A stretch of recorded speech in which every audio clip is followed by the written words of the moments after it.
കല്ലൂസ് PSC learning ചാനലിലേക്ക് എല്ലാവർക്കും സ്വാഗതം.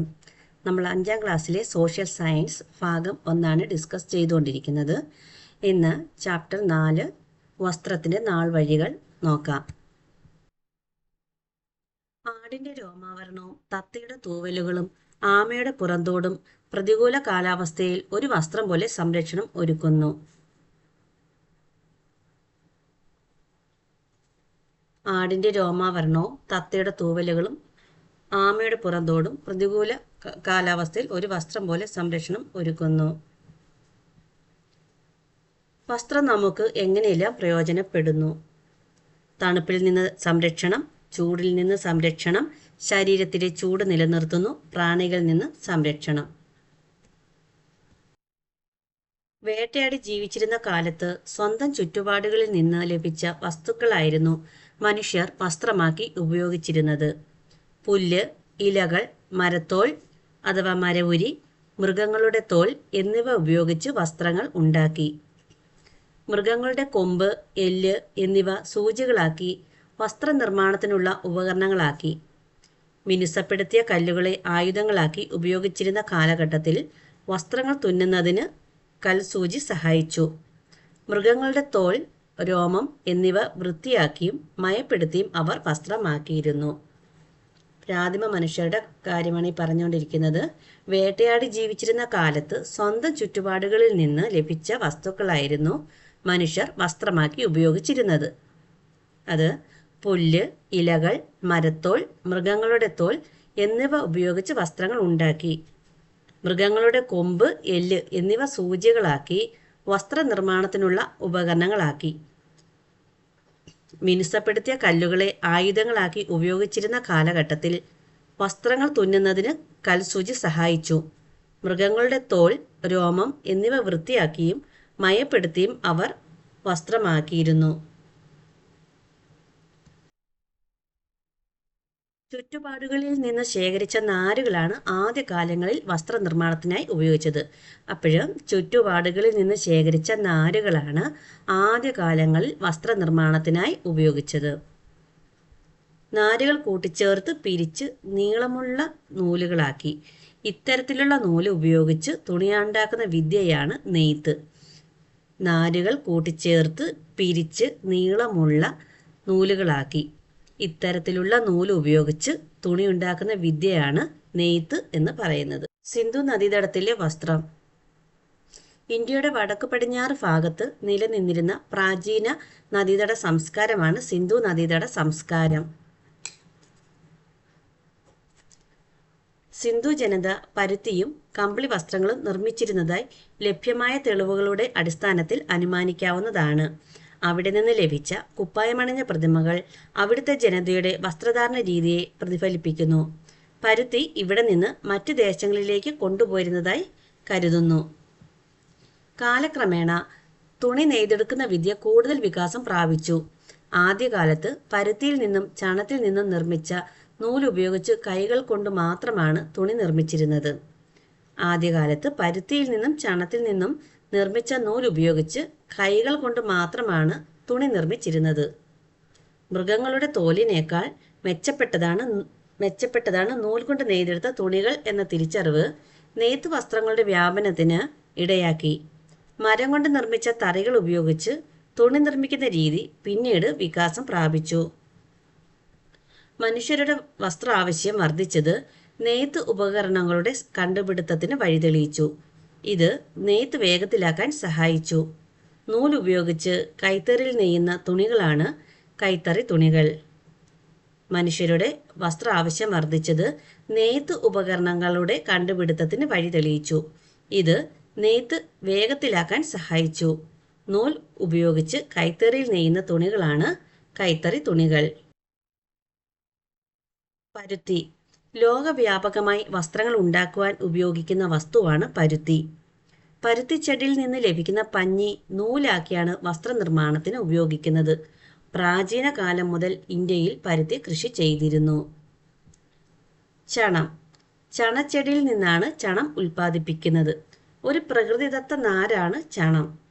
ലോകത്ത് ചണം കൃഷിയുടെ ഭൂരിഭാഗവും ഇന്ത്യയിലെ ഫലഭൂയിഷ്ഠമായ ഗംഗാ തീരത്താണ്. വിദേശികൾ തുണി വ്യവസായത്തിനായി ഇന്ത്യയിൽ നിന്ന് ധാരാളമായി ചണം കൊണ്ടുപോയിരുന്നു. ലോകത്ത് ചണം കൃഷിയുടെ ഭൂരിഭാഗവും ഇന്ത്യയിലെ ഫലഭൂയിഷ്ഠമായ ഗംഗാ തീരത്താണ്. വിദേശികൾ തുണി വ്യവസായത്തിനായി ഇന്ത്യയിൽ നിന്ന് ധാരാളമായി ചണം കൊണ്ടുപോയിരുന്നു.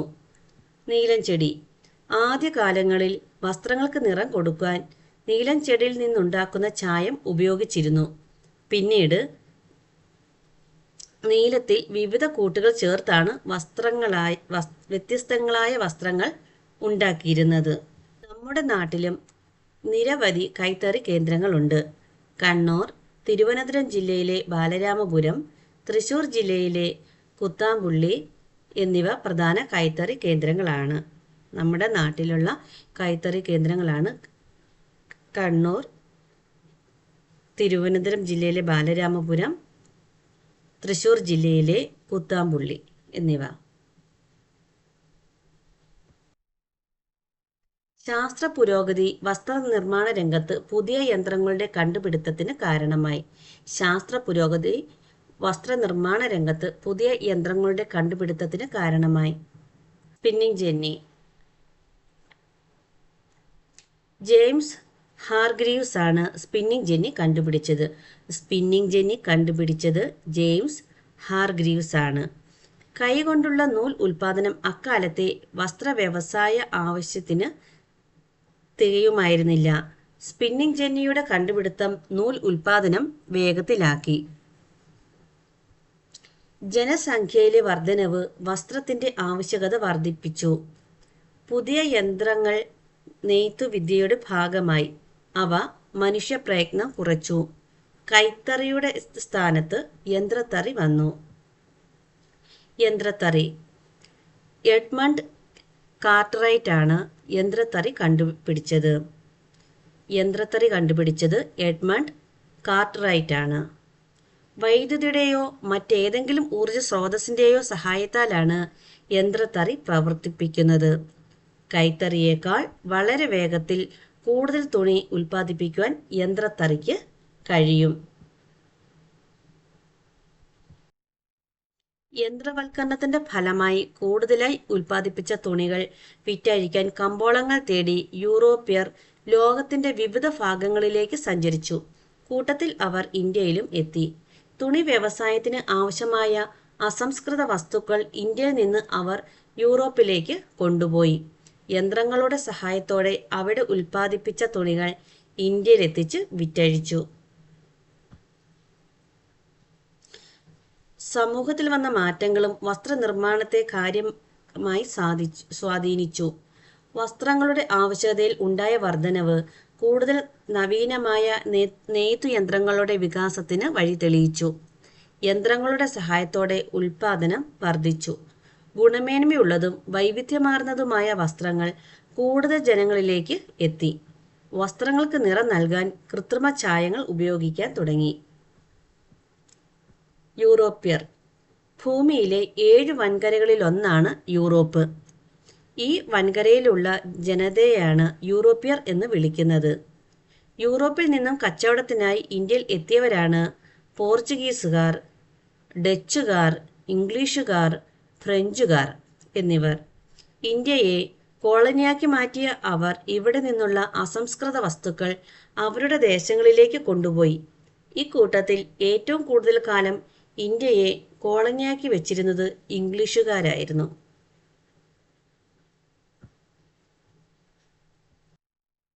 യന്ത്രങ്ങളുടെ ഉപയോഗം വസ്ത്രനിർമ്മാണത്തിൽ വരുത്തിയ മാറ്റങ്ങൾ. വസ്ത്ര ഉൽപാദനത്തിലെ വർധനവ്, മനുഷ്യരുടെ അധ്വാനഭാരത്തിലെ കുറവ്, വസ്ത്രങ്ങളിലെ വൈവിധ്യം, ഗുണമേന്മയുള്ള വസ്ത്രങ്ങൾ, വസ്ത്രങ്ങളുടെ വ്യാപനം. യന്ത്രങ്ങളുടെ ഉപയോഗം വസ്ത്രനിർമ്മാണത്തിൽ വരുത്തിയ മാറ്റങ്ങളാണ് വസ്ത്ര ഉൽപാദനത്തിലെ വർധനവ്, മനുഷ്യരുടെ അധ്വാനഭാരത്തിലെ കുറവ്, വസ്ത്രങ്ങളിലെ വൈവിധ്യം, ഗുണമേന്മയുള്ള വസ്ത്രങ്ങൾ, വസ്ത്രങ്ങളുടെ വ്യാപനം. വസ്ത്രനിർമ്മാണത്തിന് പ്രകൃതിദത്ത നാരുകളും കൃത്രിമ നാരുകളും ഉപയോഗിക്കുന്നു. വസ്ത്രനിർമ്മാണത്തിന് പ്രകൃതിദത്ത നാരുകളും കൃത്രിമ നാരുകളും ഉപയോഗിക്കുന്നു. ജന്തുക്കളിൽ നിന്നും സസ്യങ്ങളിൽ നിന്നുമാണ് പ്രകൃതിദത്ത നാരുകൾ ഉൽപ്പാദിപ്പിക്കുന്നത്. കൃത്രിമ നാരുകളുടെ കണ്ടുപിടുത്തം വ്യത്യസ്ത ഘടനയും ഗുണമേന്മയുമുള്ള തുണിത്തരങ്ങളുടെ നിർമ്മാണത്തിലേക്ക് വഴിതെളിയിച്ചു. പോളിസ്റ്റർ, നൈലോൺ തുടങ്ങിയ കൃത്രിമ നാരുകളുടെ ഉപയോഗം കൂടുതൽ ഈടുനിൽക്കുന്നതും ചെലവ് കുറഞ്ഞതുമായ വസ്ത്രനിർമ്മാണത്തിനും സഹായിച്ചു. വസ്ത്രത്തിന് ഉപയോഗിക്കുന്ന നാരുകൾ. പ്രകൃതിദത്ത നാരുകളുണ്ട്, കൃത്രിമ നാരുകളുണ്ട്. പ്രകൃതിദത്ത നാരുകൾ നോക്കാം. ജന്തുക്കളിൽ നിന്ന്, സസ്യങ്ങളിൽ നിന്നും. ആദ്യം ജന്തുക്കളിൽ നിന്ന്. ഉദാഹരണം, ചെമ്മരിയാടിൽ നിന്ന് കമ്പിളി നാരും പട്ടുനൂൽ പുഴുവിൽ നിന്ന് പട്ടിൻ്റെ നാരും നിർമ്മിക്കുന്നു.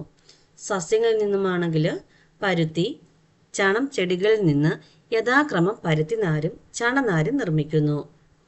അടുത്തത് കൃത്രിമ നാരുകൾ. പെട്രോളിയം പോലുള്ള രാസവസ്തുക്കളിൽ നിന്നാണ് കൃത്രിമ നാരുകൾ ഉൽപ്പാദിപ്പിക്കുന്നത്. പെട്രോളിയം പോലുള്ള രാസവസ്തുക്കളിൽ നിന്നാണ് കൃത്രിമ നാരുകൾ ഉൽപ്പാദിപ്പിക്കുന്നത്. പ്രകൃതിദത്ത നാരുകളേക്കാൾ കൃത്രിമ നാര് ഉപയോഗിച്ചുള്ള തുണിത്തരങ്ങൾ ഉൽപ്പാദിപ്പിക്കുന്നതിന് പൊതുവെ ചെലവ് കുറവാണ്. പെട്ടെന്ന് ചുളിവുണ്ടാവില്ല എന്ന മേന്മയും ഇതിനുണ്ട്. ഉദാഹരണം, പോളിസ്റ്റർ, നൈലോൺ, റയോൺ എന്നിവയാണ്.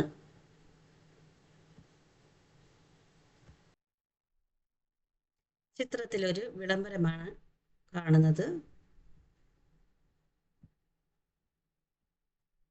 അത് തെക്കൻ കേരളത്തിലെ താഴ്ന്ന ജാതിക്കാർ എന്ന് പറയപ്പെട്ടിരുന്ന വിഭാഗങ്ങളിലെ സ്ത്രീകൾക്ക് മേൽവസ്ത്രം ധരിക്കുന്നതിനുള്ള അവകാശം അനുവദിച്ചുകൊണ്ട് 1859 അന്നത്തെ തിരുവിതാംകൂർ രാജാവായ ഉത്രം തിരുനാൾ മാർത്താണ്ഡവർമ്മ പുറപ്പെടുവിച്ച വിളംബരമാണിത്. 1859 അന്നത്തെ തിരുവിതാംകൂർ രാജാവായ ഉത്രം തിരുനാൾ മാർത്താണ്ഡവർമ്മ പുറപ്പെടുവിച്ച വിളംബരമാണിത്.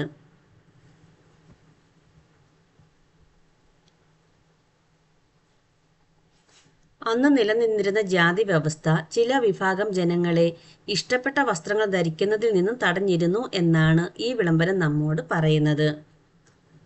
തിരുവിതാംകൂർ. തെക്കൻ കേരളത്തിലെ ഭൂരിഭാഗം പ്രദേശങ്ങളും മധ്യ കേരളത്തിലെ ചെറിയൊരു ഭാഗവും ഇന്ന് തമിഴ്നാടിന്റെ ഭാഗമായ കന്യാകുമാരി ജില്ലയും ഉൾപ്പെട്ട നാട്ടുരാജ്യമായിരുന്നു തിരുവിതാംകൂർ.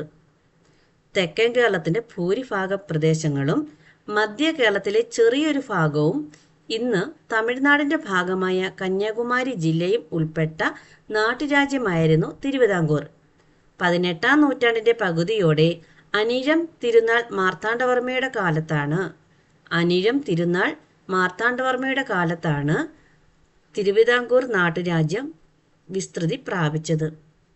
1956 കേരള സംസ്ഥാന രൂപീകരണത്തോടെ ഈ നാട്ടുരാജ്യം കേരള സംസ്ഥാനത്തിന്റെ ഭാഗമായി.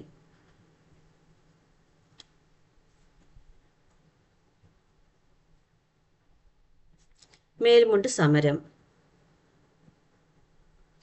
19-ാം നൂറ്റാണ്ടിന്റെ തുടക്കത്തിൽ തെക്കൻ തിരുവിതാംകൂറിൽ സ്ത്രീകൾ മാറുമറയ്ക്കുന്നതിനു വേണ്ടി നടത്തിയ സമരമാണ് മേൽമുണ്ട് സമരം.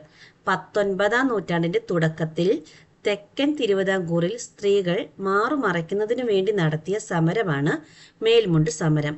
അക്കാലത്ത് ഉയർന്ന ജാതിയിൽപ്പെട്ടവരെന്ന് പറയപ്പെട്ട സ്ത്രീകൾക്ക് മാത്രമേ മേൽവസ്ത്രം ധരിക്കുവാനുള്ള അവകാശം ഉണ്ടായിരുന്നുള്ളൂ. താഴ്ന്ന ജാതിക്കാരായി കരുതപ്പെട്ടിരുന്ന വിഭാഗങ്ങളിലെ സ്ത്രീകൾക്ക് മേൽജാതിക്കാരുടെ മുന്നിൽ മാറുമറയ്ക്കുവാനുള്ള അവകാശം ഉണ്ടായിരുന്നില്ല. ഇതിനെതിരെ 19-ാം നൂറ്റാണ്ടിന്റെ ആദ്യഘട്ടത്തിൽ ഈ അവകാശം നേടിയെടുക്കുന്നതിനായി നടത്തിയ സമരമാണ് മേൽമുണ്ട് സമരം. വസ്ത്രം ഒരു സമരായുധം. പലതരം ചൂഷണങ്ങൾക്കെതിരെ ഒരു സമരായുധമായി വസ്ത്രത്തെ കഴിഞ്ഞ കാലങ്ങളിൽ ഉപയോഗിച്ചിട്ടുണ്ട്. ഇതിൽ ഏറ്റവും പ്രധാനപ്പെട്ട ഒന്നായിരുന്നു ഇന്ത്യൻ സ്വാതന്ത്ര്യ സമരത്തിൽ മഹാത്മാഗാന്ധിയുടെ നേതൃത്വത്തിൽ നടന്ന പോരാട്ടങ്ങൾ. ഖാദിയും ചർക്കയും നൂൽനൂൽപ്പും വിദേശ വസ്ത്ര ബഹിഷ്കരണവും ഗാന്ധിജി സ്വാതന്ത്ര്യ സമരത്തിന്റെ ഭാഗമാക്കി. ഖാദിയും ചർക്കയും നൂൽനൂൽപ്പും വിദേശ വസ്ത്ര ബഹിഷ്കരണവും ഗാന്ധിജി സ്വാതന്ത്ര്യ സമരത്തിന്റെ ഭാഗമാക്കി. ചർക്കയിൽ നൂൽനൂറ്റുണ്ടാക്കുന്ന ഖാദി വസ്ത്രങ്ങളെയാണ് ഗാന്ധിജി പ്രോത്സാഹിപ്പിച്ചത്. ഖാദി വസ്ത്രങ്ങൾ ധരിക്കുവാൻ അദ്ദേഹം ജനങ്ങളോട് ആഹ്വാനം ചെയ്തു.